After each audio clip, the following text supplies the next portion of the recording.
berbuat maksiat, ya udah nyantai saja. Seperti iblis itu ya, nyantai saja gitu tuh, nggak pernah merasa berdosa, bersalah gitu, seperti iblis itu. Jadi gitu. Tapi kalau dia punya adab, oh iya ya saya melakukan seperti Nabi Adam, saya itu berdosa apa. Walaupun semuanya hakikatnya dari Allah. Hadirin rahimakumullah. Alhamdulillah wa syukur ala ni'amillah, taisir fadl inayah, berkah rahmat Allah sampai detik ini, sampai kita dari rumah masing-masing ke masjid apa ini? Nurul Huda, cahaya petunjuk, cahaya hidayah, cahaya petunjuk. Mudah-mudahan kita semuanya udah mendapatkannya dan selalu ditambahkan lagi, wazidnahum huda. Sebagaimana kalau kita sholat, ihdinas siratal mustaqim, ya Allah berikanlah saya hidayah pada jalan yang lurus. Udah dapat belum hidayahnya? Udah, dengan kita Islam, iman. Cuma kita selalu perlu yang namanya ziyadatul huda, tambahnya hidayah. Wazidnahum huda. Itu yang kita minta sewaktu kita sholat. Ihdi ziyadatul hidayah atau hidayah huda. Mudah-mudahan kita semua selalu dikasih hidayah oleh Allah Subhanahu wa taala dalam setiap saat. Puncak daripada hidayah itu apa sih? Puncak daripada hidayah itu adalah adab. Adab itu puncak daripada hidayah. Sebab adab itu rentetan daripada ketauhidan. Orang yang bertauhid mengesahkan Allah pasti dia iman. Pasti dia akan beriman. Orang beriman pasti dia bersyariat. Bersyariat itu artinya apa? Aturan-aturan agama itu. Sholat, zakat, puasa, apa itu syariat.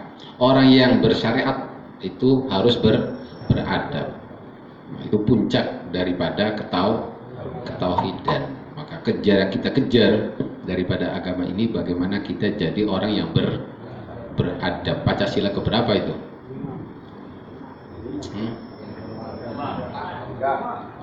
Ada yang kedua, ada yang ketiga, ada yang keempat. Pancasila kayaknya nggak ada yang hafal ini.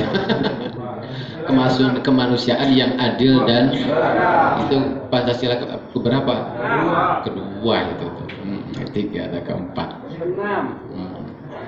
Itu apa target daripada apa undang-undang dasar kita, dan juga dalam agama juga seperti itu. Makanya kita hidup itu mesti beradab, dan beradabnya tentu dengan ketuhanan Maha Esa, berarti kita beradab pertama dengan Allah. Kita itu selalu dilihat, selalu diperhatikan, selalu didengar oleh Allah itu. Tapi adab kita kemana? Coba. Meyakini Allah adalah Al-Alim, Al-Basir, As-Sami, tapi kita kurang beradab pada Allah. Nah itu makanya karena apa ketauhidannya kita masih kurang mantap. Dan kita juga kita mesti beradab pada Rasul, para nabi, terutama junjungan Nabi kita Muhammad sallallahu alaihi wasallam. Itu kita beradab. Setiap saat itu kita apa? Kita dilihat oleh Rasul setiap saat itu. Al-Qur'annya ada wa sayyarallahu a'malakum rasuluh. Allah akan perlihatkan amal-amal kalian. Siapa yang akan rasuluh? Utusan Rasul. Yang memperlihatkannya bukan Rasul bisa melihat, tapi diperlihatkan oleh Allah amal-amal kita oleh Rasul. Itu Qur'annya. Wa sayyarallahu a'malakum Rasulullah akan perlihatkan amal-amal kalian. Siapa yang akan melihat Rasulullah? Utusan kalian. Dan juga hadisnya tadi, hayati khairul lakum. Saya hidup baik untuk kalian, wa mamati khairul lakum. Saya meninggal pun baik untuk kalian. Sebab tu'radu alayya amalukum. Diperlihatkan alayya kepadaku amalukum, semua amal-amal kalian. Itu tafsiran daripada ayat wa sayarallahu a'malakum rasuluh. Nah, kita tuh pasti berhadapan dengan Rasul di setiap saat. Bagaimana adab kita? Sampai-sampai ya contoh adab saja. Sebab ini puncak daripada agama kita, yaitu Islam. Innama bu'istu liutammima makarimal akhlak. Nanti apa perbedaan antara akhlak dan adab? Dulu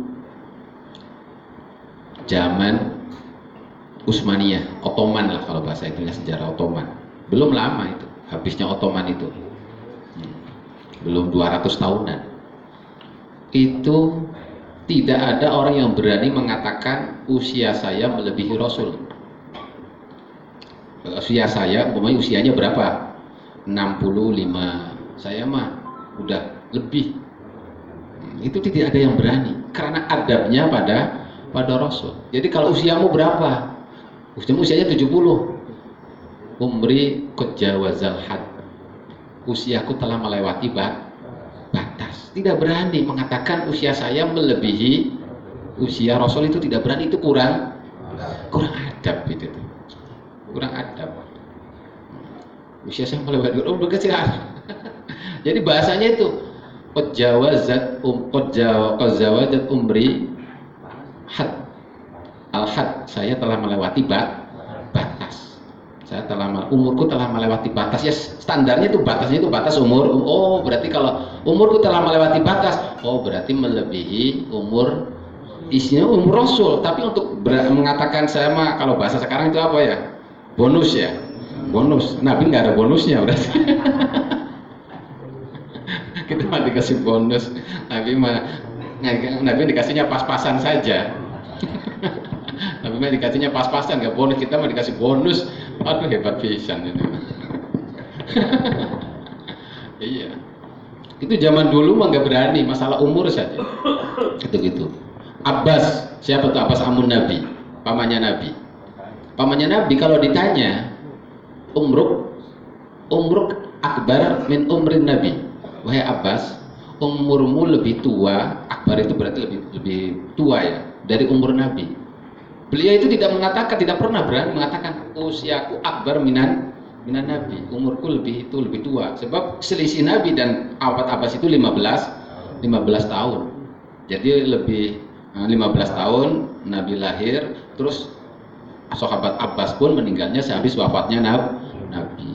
Itu kalau ditanya gitu, banyak orang yang tanya, umruka akbar minan umurin Nabi, apakah lebih tua dari umur? Jawabnya apa? Saya An-Nabi akbar minni. Nabi itu lebih akbar, lebih besar, lebih tua dariku. Cuma saya terlahir lebih dulu. Bahasanya begitu. An-Nabi akbar minni. Nabi itu ya lebih besar. Tapi saya terlahir lebih itu karena adabnya itu. Pada si pamannya tidak berani. Saya mau usianya lebih tua daripada Nabi. Kalau bahasa Arabnya itu akbar. Kalau lebih muda berarti ashor. Ada kan? Iya, ini akhul kabir atau akhul akbar berarti kakak. Berarti akhul sohir berarti adik. Sahabat-sahabat kalau ditanya ya nggak mengatakan akbar minan Nabi, walaupun sejatinya menyerahkan tentang usia. Apakah usianya di atas Nabi? Enggak, Nabi mah lebih di atas, cuma saya terlahirnya lebih dulu gitu aja. Ya karena adabnya itu. Karena adabnya. Dan ternyata kedudukan adab juga ya sangat luar biasa dalam agama. Apa sih yang membedakan iblis dengan bapak kita Adam itu apa itu? Itu apa adab itu yang membedakannya itu? Kalau boleh dikatakan sama-sama berbuat dosa, kalau boleh dikatakan sama-sama menerjang larangan. Apa larangan yang diitukan oleh iblis yang dia langgar? Usjudu li Adam. Wahai iblis, kamu sujud kepada Nabi Adam. Dia nggak mau sujud. Nggak mau sujud. Nabi Adam menerjang larangan, jangan kamu dekati pohon ini. Beliau dekati. Tapi endingnya kalau iblis tidak beradab, kalau Nabi Adam beradab. Kalau iblis apa? Kenapa kamu tidak sujud? Ana khairum minhu, khalaqtani min nar wa khalaqtahu min tin. Saya mah lebih baik daripada dia. Itu tidak beradab. Kalau Nabi Adam, kenapa kamu makan buah? Iya, Rabbana zalamna anfusana wa illam taghfir lana wa tarhamna lanakunanna minal mengakui. Iblis mah enggak mau mengakui itu. Itu yang membedakan itu masalah adab itu. Akhirnya itu dia terusir, akhirnya itu terlaknat, jadi makhluk yang mal'un sampai di akhirat. Naudzubillah gitu. Nah, insyaallah pada ini jam berapa ini? Jam 8. 9-nya kurang 7 menit ya, jangan sampai jam 9 lah. Nanti kita ngobrol. Iya, kita sering itu. Semuanya di dunia ini adalah pelakunya sejatinya adalah Allah. Sejatinya adalah Allah. Tapi betapa kata Nabi, "Adabani Rabbi fa ahsana ta'dibi." Yang mengajar adabku adalah Tuhanku, maka saya jadi orang yang terbaik dalam beradab. Ya, contohnya tadi ayat ma asobaka min hasanatin faminallah wa ma asobaka min sayyi'atin famin nafsik. Bila mana kita mengenai kita kebaikan-kebaikan, banyak harta, selalu sehat, anak istri solehah. Lah, itu apa? Adabnya itu faminallah. Jangan merasa kita itu, saya itu harta banyak, anak solehah, pendidikannya tinggi, kita itu wah sebab saya gini. Itu berarti tidak adab dengan Allah itu. Faminallah. Wa ma asabaka min sayyi'atin famin nafsik. Kita terkena musibah, apa saja musibah badan, musibah agama, musibah harta, musibah keluarga, apa itu famin nafsik. Maka itu dari ulah kita sendiri. Jangan salahkan orang lain, apalagi salahkan Allah. Takdir nggak enak banget saya itu ya. Aduh, sini.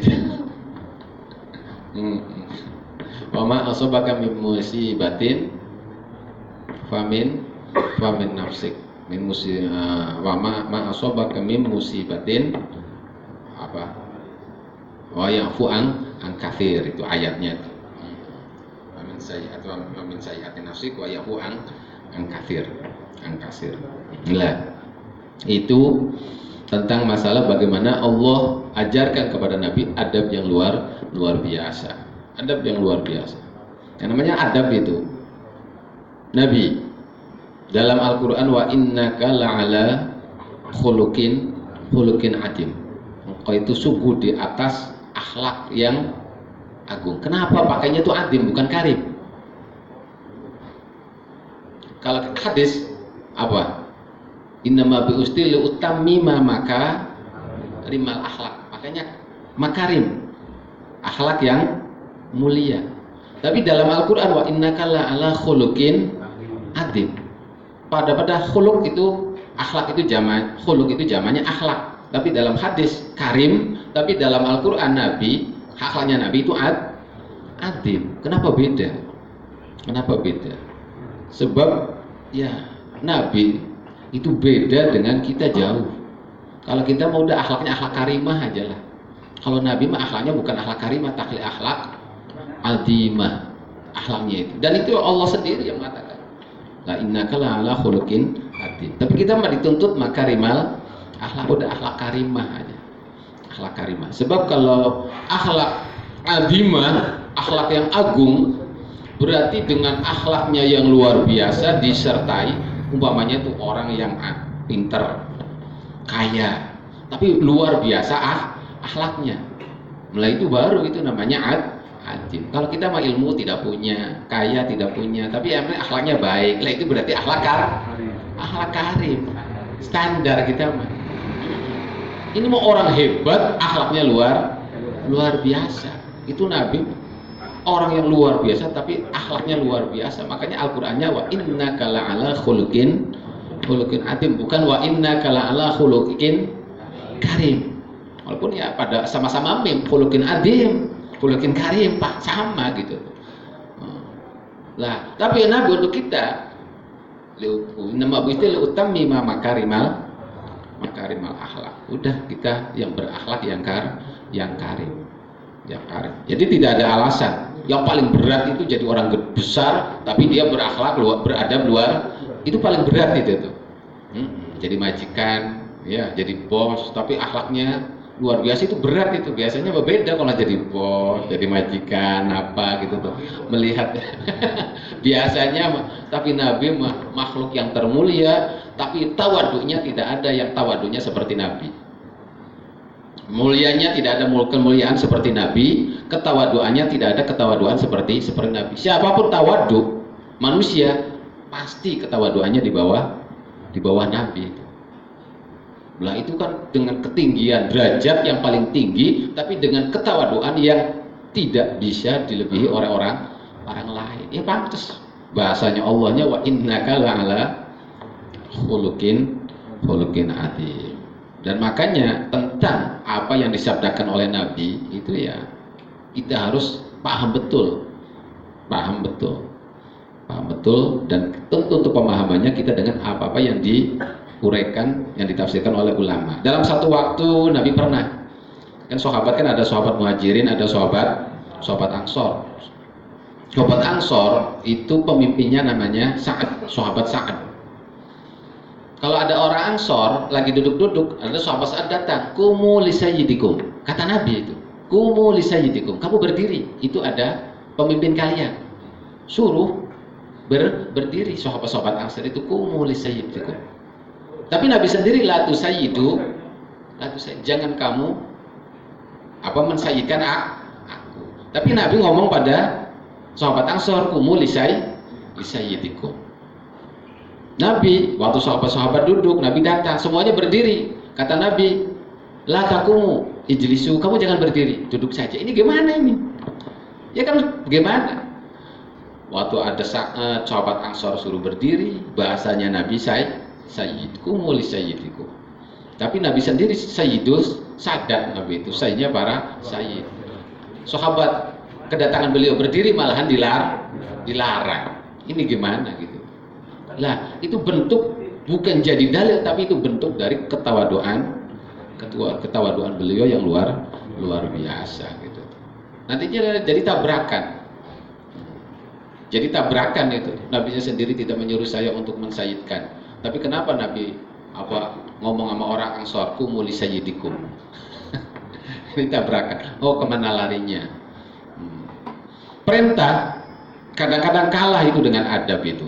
Perintah itu kadang-kadang kalah dengan adab. Seperti kejadian tadi. Nah, sahabat lagi duduk, kata Nabi, "La takumu, kamu usah berdiri, duduk saja." Tapi ada satu sahabat, siapa? Sahabat Hisan. Berdiri tetap nggak mau duduk, malah dia mendedahkan syair. Hanya orang-orang bodoh saja. Ada bulan purnama datang, kita biarkan tidak menikmatinya. Gitu. Nabi malah tersenyum. Itu tuh. Yang lainnya duduk karena perintah Nabi, tapi sahabat Hisan tidak duduk, tetap aja berdiri dengan mendedahkan syair, dengan mengatakan betapa bodohnya orang-orang, ada purnama datang, cahaya yang sangat cemerlang, kita biarkan tidak menikmati akan keindahannya itu, yaitu Nabi. Wajah Nabi malah tersenyum dan dipupuk. Kalau dipupuk itu di apa sih? Iya, ditepuk-tepuk itu nyata. Lah, hal-hal seperti itulah. Itu keperintah Nabi, la takumu.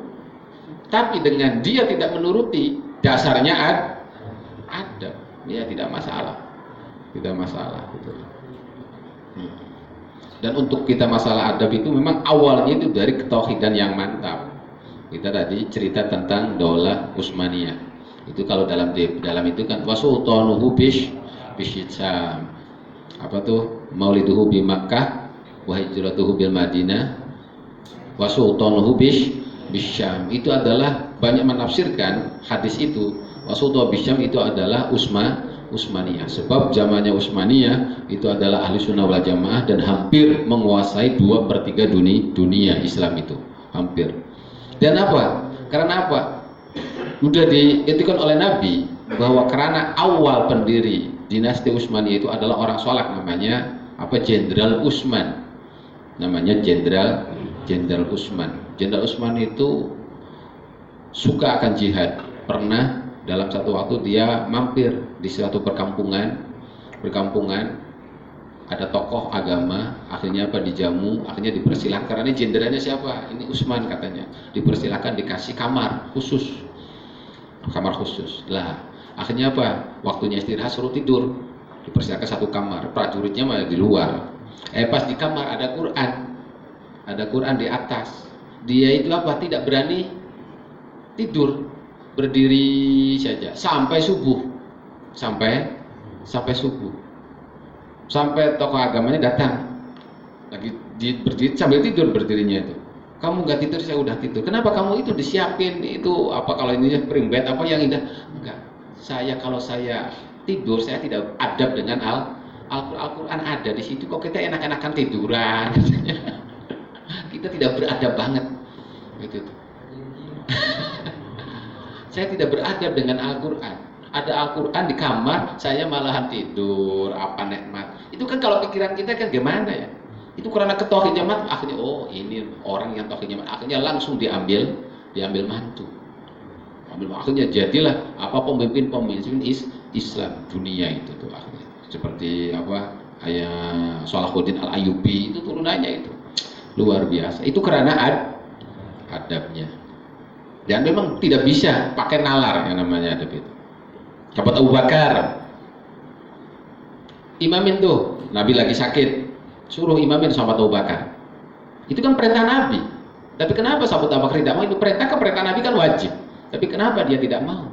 Selama Nabi hidup, saya tidak mau. Padahal itu perintah. Karena apa dasarnya? Adab. Yang namanya perintah kan Nabi kan harus diwajib dijalankan ini. Perintah Nabi tidak. Tapi karena adab, ya bisa beda masalahnya. Bisa beda. Dan banyak sekali hal-hal yang seperti itu. Udah jam 9 lebih ini tuh. Nah, ya. Terus untuk tadi supaya kita dalam meyakini tentang Nabi, bahwa Nabi mengenali kita melebihi mengenali kita terhadap anaknya kita sendiri. Kita bisa tidak tahu kalau anak kita keluar rumah, kita ada di rumah. Anak berbuat apa tidak tahu, tapi Nabi selalu tahu. Makanya dengan mamati khairul lakum, saya meninggal itu lebih baik sekali, sebab tu'radu alayya amalakum, diperlihatkan oleh Allah semua amal-amal kalian. Kalau saya melihat kejelekan, istaghfartu lakum, saya akan minta ampunan untuk kalian. Nah, makanya kita beradab kepada Nabi pertama sekali, yang utama sekali belajarnya adalah di waktu kita sholat itu tuh, di waktu kita sholat belajar adab terhadap Nabi. Kapan? Sewaktu kita baca Assalamu alayka ayyuhan nabiyyu wa rahmatullah wa barakatuh. Itu kita lagi khitab, kita lagi komunikasi dengan Nabi. Assalamu alayka, salam sejahtera. Alaika, atasmu ayyuhan nabi, wahai nabi. Jangan sampai kesadaran kita lepas itu. Kesadaran kita lepas. Cukup kita itu orang yang tidak beradab terhadap Nabi, kita sholat sewaktu baca Assalamu alayka ayyuhan nabi, kita tidak fokus. Kita tidak fokus. Kita tuh lagi ngomong dengan siapa. Jangan sampai itu. Itu udah latihan itu aja lah. Kalau udah latihan itu jadi, insya Allah kita duduk, kita berdiri, kita makan, kita ngobrol, nanti akan bisa terbawa beradab dengan Nabi. Sebab kita beradab dengan Allah di setiap saat, juga berdama Nabi pun di setiap saat kita itu. Apalagi kita dituntut lagi beradab dengan manusia. Nanti beradab lagi dengan alam. Ya. Terus ya supaya ini tidak ada baca kitab ini. Bismillahirrahmanirrahim. Qala musannif rahimahullah taala wa nafa'na bi ulumihi fid dharain amin. Faslun fil adab. Pasal tentang menjelaskan tentang adab. Salah satu adab yang diperhatikan dari kita itu adalah apa? Kita likulli syai'in zinah wa zinatul majalis istiqbalul kiblat kama qala Nabi sallallahu alaihi wasallam. Wa qala inna likulli syai'in syaraf wa inna asyraful majalis mastaqbala bihil kiblat. Inna likulli syai'in sayyid wa inna sayyidal majalis kubalatul kiblat. Sabda Nabi, setiap sesuatu itu ada raja. Wa inna sayyidal majalis, sayyidnya, rajanya itu adalah menghadap kiblat. Ini menghadapnya mengukuri kiblat. Lah, kita beradab terhadap arah kiblat. Juga dalam arah kiblat juga kita mesti beradab. Apalagi beradab dengan Nabi gitu tuh. Yang namanya Nabi itu lebih mulia daripada kiblat, daripada Ka'bah. Kalau tanya Nabi dengan Ka'bah lebih mulia mana? Lebih mulia Nabi. Lebih mulia Nabi. Nah, kita dalam beragama juga kita mesti memperhatikan kita jangan sampai kita meludah ke arah kiblat gitu tuh. Jangan sampai lah, itu tuh sangat diperhatikan. Haram kita buang air besar, air kecil diarahkan kemaluannya ke arah kiblat. Hukumnya kita dibuang air besar atau kecil di lapangan. Terus apa? Kita diituin. Itu haram itu. Itu cuma sekedar arah, tapi agama begitu memperhatikan.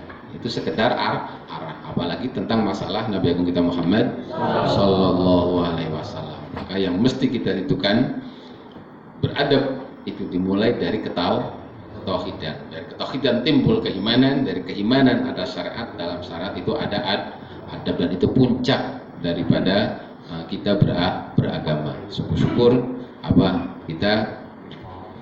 yang diitukan diisyaratkan oleh Allah Subhanahu wa taala dalam firman-Nya, wa innaka la'ala khuluqin adim. Ya, udah mangga.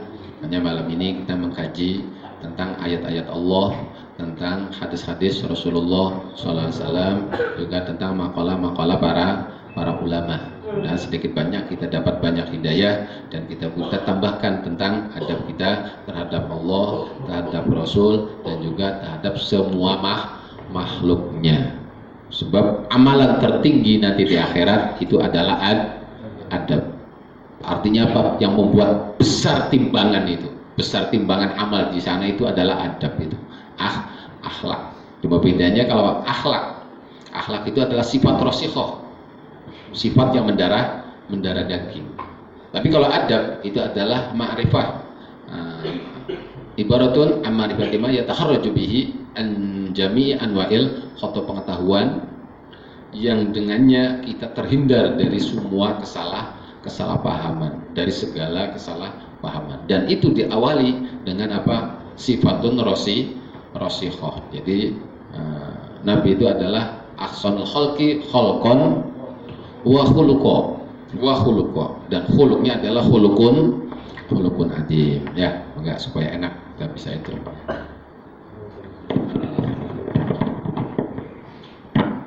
Terima kasih kepada Pak Kiai. Mengambil lebih dari Pak. Biar menambahkan Pak.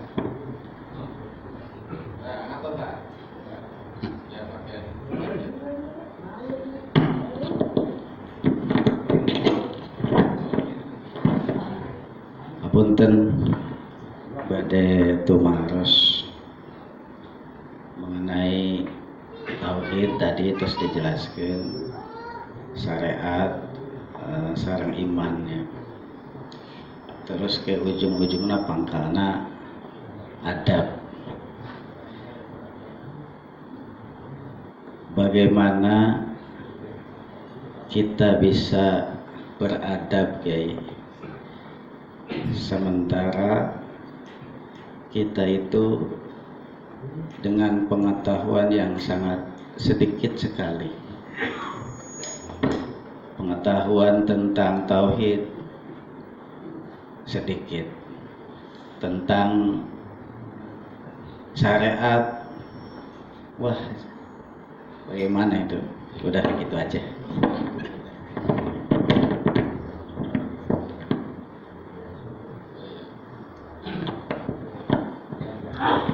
Para ulama banyak mengatakan kathirul adab ahab min kathirin minal ilm.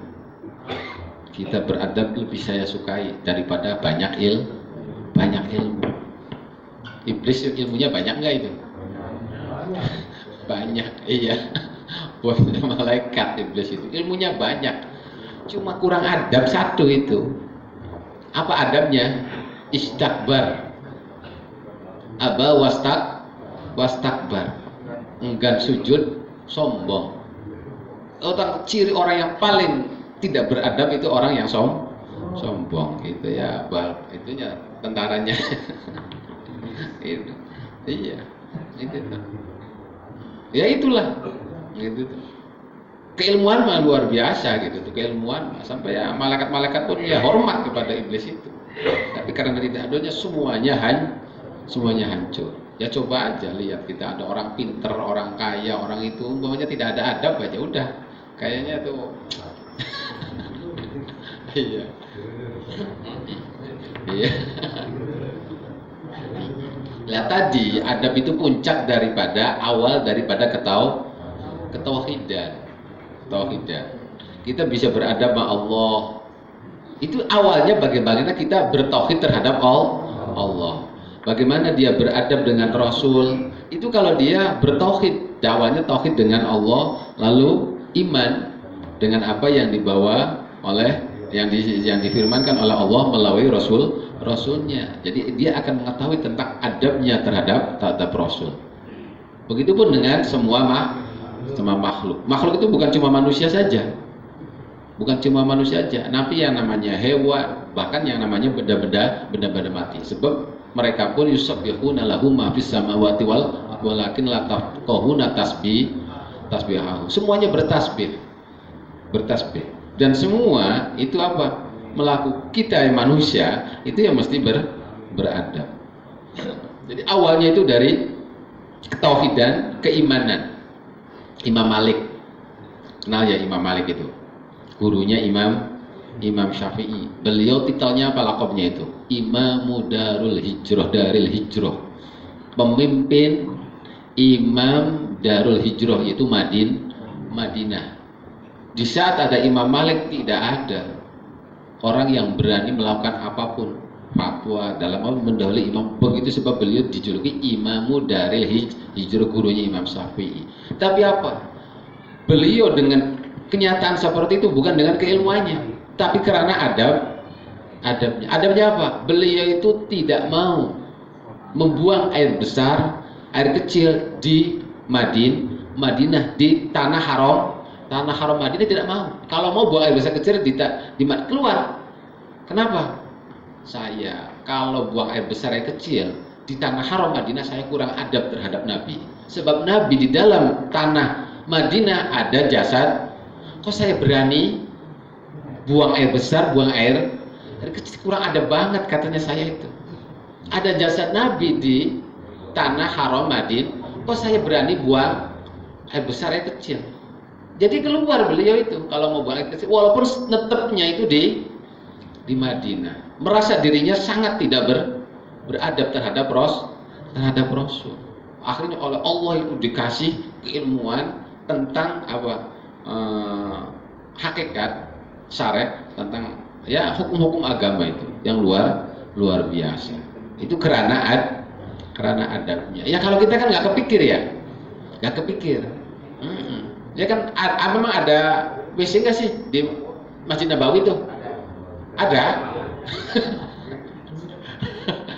Ada tempat buang air besar kecil nggak di Masjid Nabawi itu? Ada. Di luar ya. Iya, maksudnya itu masih tanah haram Madinah tanah. Masih tanah haram ya. Iya. Kalau sejarahnya Imam Malik itu nggak berani itu. Ya kalau kita kan orang Nabi kan di Rodo di sana, kita mah di sini ya. Pikirannya kan gitu. Kalau kita mah beda. Nabi kan di sana di Rodo, kita mah jauh gitu tuh. Ya tapi kalau Imam Malik karena ketauhidannya, karena itunya, ya nggak berani. Walaupun berpuluh-puluh tahun di sana belum pernah. Saya itu buang air besar kecil di tanah haram Madinah. Sebab saya merasa tidak sangat beradab terhadap Nabi. Nah, jadi kita kalau ingin beradab, ya dimulai dari ketauhidan yang mantap. Tidak ada orang yang adabnya luar biasa itu kecuali kalau dia ketauhidannya luar biasa. Para sahabat Itu bagaimana adabnya terhadap Nabi. Karena apa? Kemantapan dalam para aulia, para ulama gitu. Makanya seringkali orang-orang hebat itu kalau menjelaskan tentang ketawaduan, wah sangat luar biasa itu orang-orang hebat itu. Sebab berawal dari ketauhidan, keimanan, terus syariat gitu tuh. Jadi untuk mengadu ke sana bagaimana kita menambahkan meyakini akan ketauhidan, betul kita yakin itu akan otomatis itu. Kalau udah menancap di hati sebagaimana Nabi, ketauhidannya luar biasa, makanya tidak ada orang yang tauhidnya seperti Nabi. Tidak ada orang yang adabnya seperti Nabi. Tidak ada orang yang tawadunya seperti Nabi, karena tidak ada orang yang bertauhidnya iman kepada Allah itu seperti Nabi. Nah, kalau ngomong kan enak ya, tinggal kita praktek supaya kita itu kuatkan ketauhidan kita. Iya, Allah Subhanahu wa taala ya.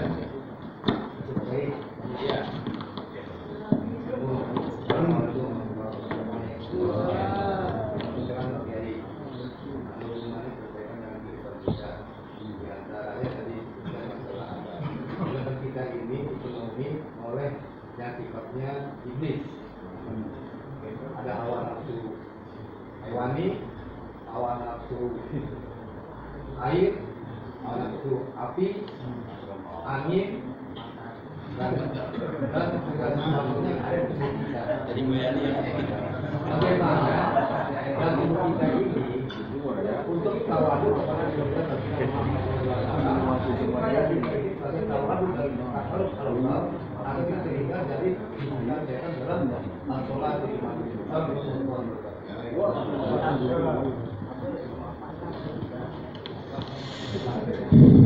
Jadi dalam diri kita ada banyak unsur ya. Ada unsur api ya, unsur angin gitu, macam-macam. Iya. Nanti itu tuh ada bumi semuanya. Nanti itu dalam karakter dalam diri manusia itu ada namanya setonia. Cuma tadi iblisiah tadi itu bahasanya. Ada karakter iblis katanya. Itu setonia. Ada karakter bahimia. Ada karakter sabunia, ada karakter robania atau malakiyah. Karakter syaitoniyah ya udah sombongnya minta ampun gitu tuh.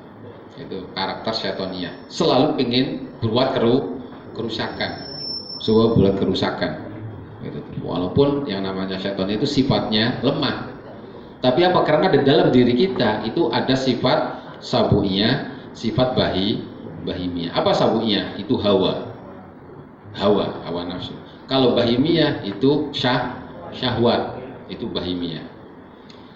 Apa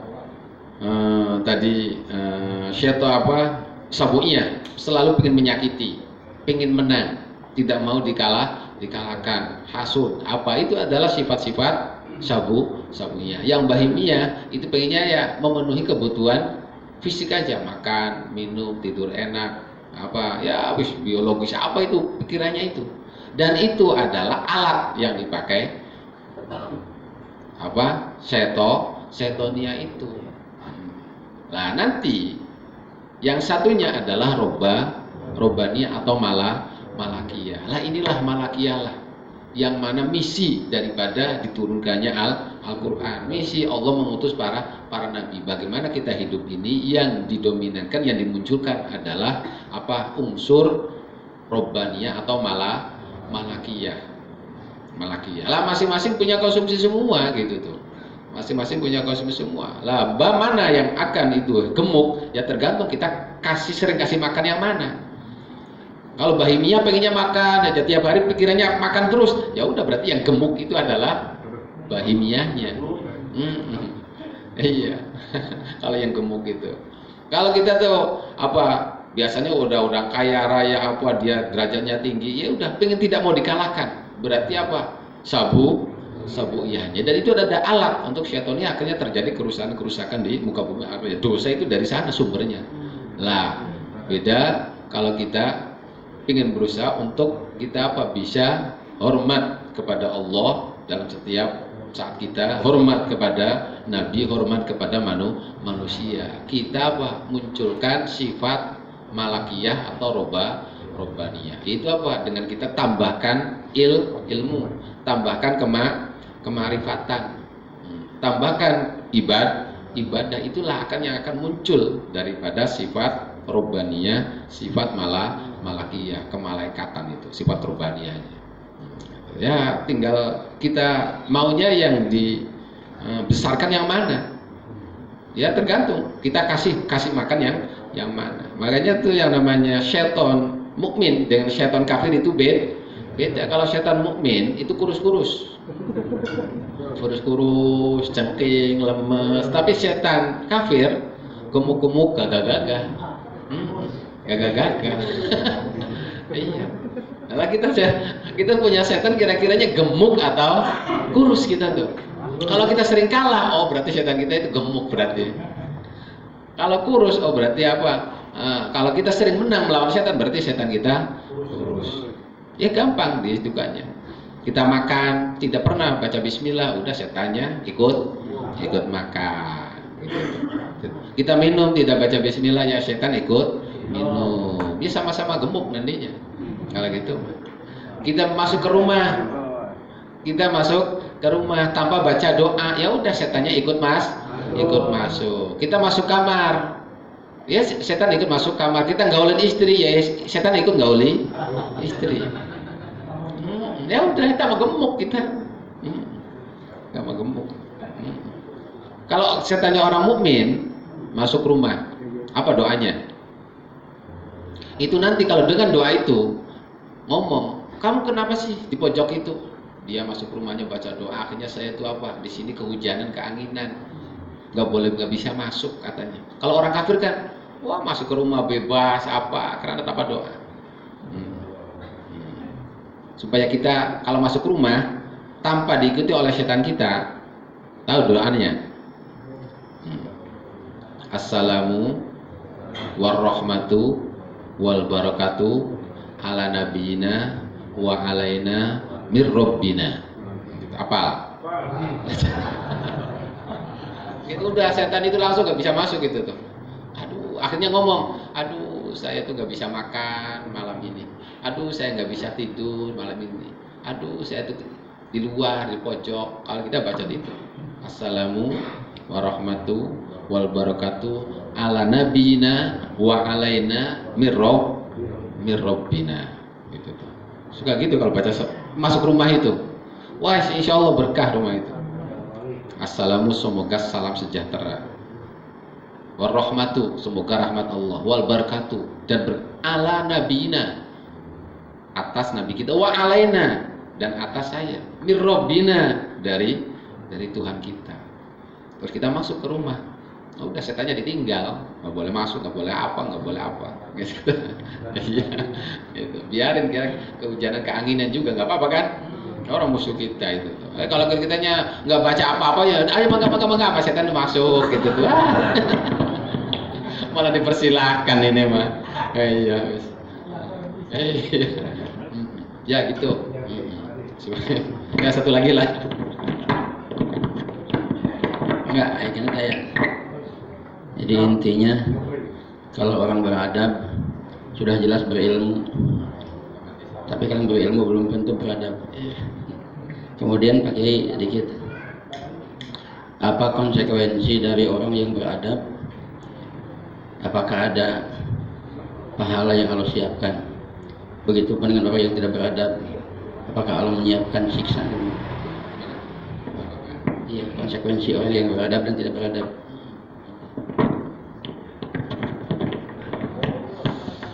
Sejatinya kan tadi adab itu puncak daripada misi agama.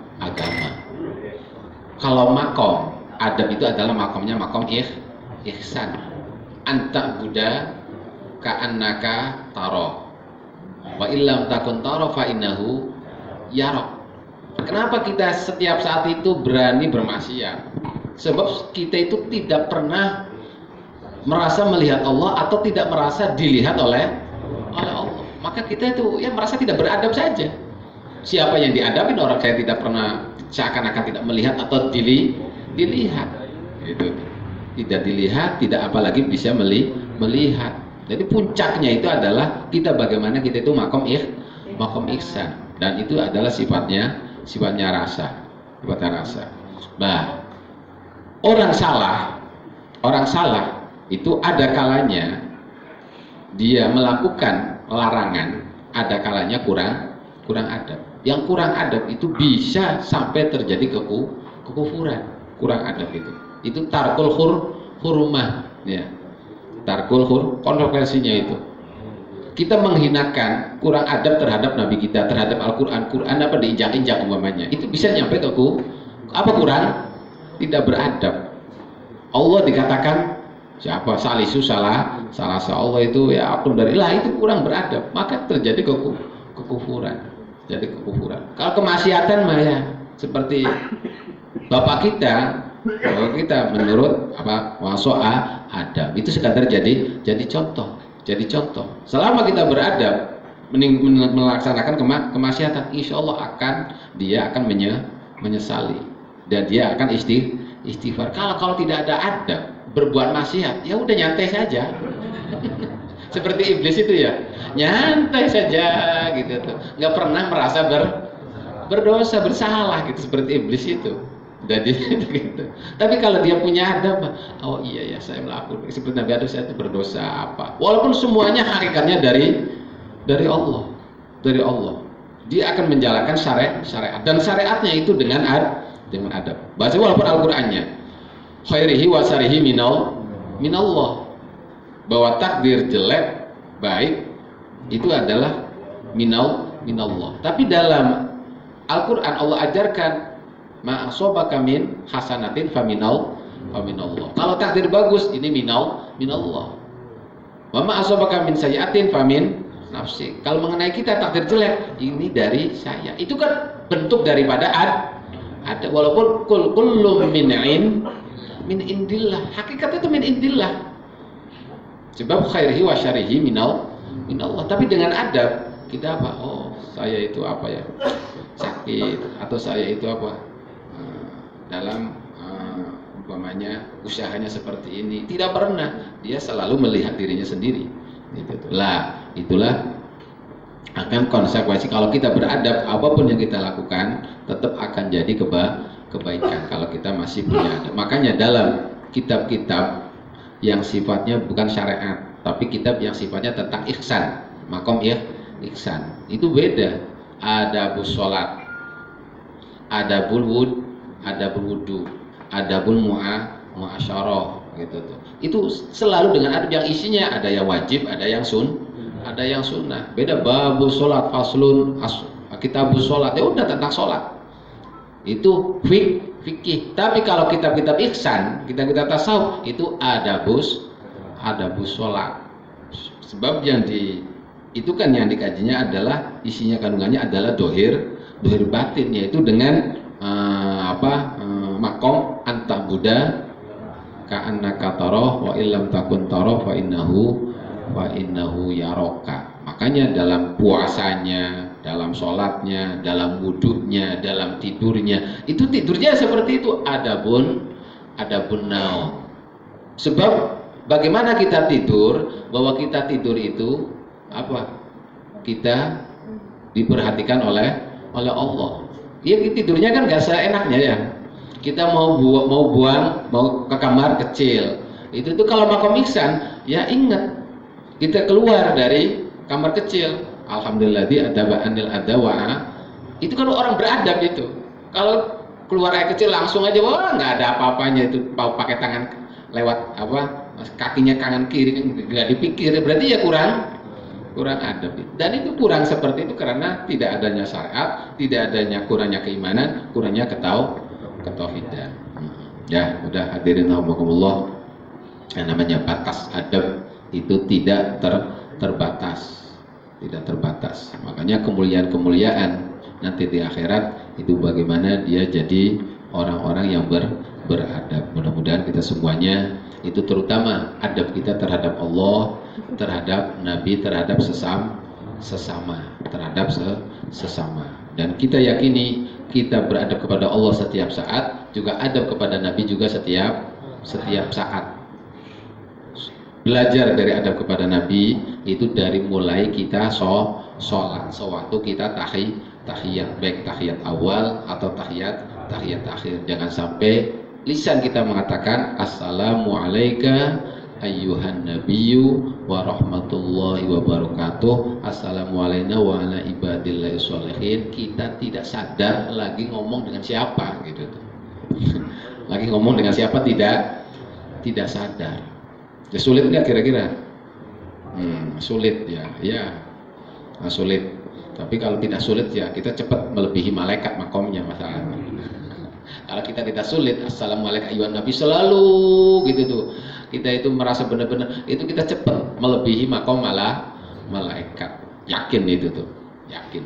Ya, karena memang untuk melebihi makom malaikat itu sulit ya, kita usaha karena itu bentuk adab terhadap Nabi Agung kita Muhammad sallallahu alaihi wasallam. Ya, itu saja hadirin rahimakumullah. Mudah-mudahan kita semua yang di sini tambah kemarifatan kita terhadap Nabi Agung Muhammad sallallahu alaihi wasallam, dan kita selalu beradab kepada beliau di setiap saat itu tuh. Apalagi ini momen di mana dilahirkan junjungan Nabi kita Muhammad sallallahu alaihi wasallam. Kita selain wajib iman bin Nabi, juga kita wajib takdim bin Nabi, juga kita wajib takrim dengan Nabi, juga kita wajib ittiba'u sunnatin Nabi. Artinya apa? Mewajibkan diri kita untuk ittiba'u sunnatin Nabi, sebab untuk kita jadi orang yang dicintai oleh Allah subhanahu wa ta'ala. Mohon maaf segala kekurangan, kehilapan dan kesalahan. Akhirul kalam. Wassalamualaikum warahmatullahi wabarakatuh.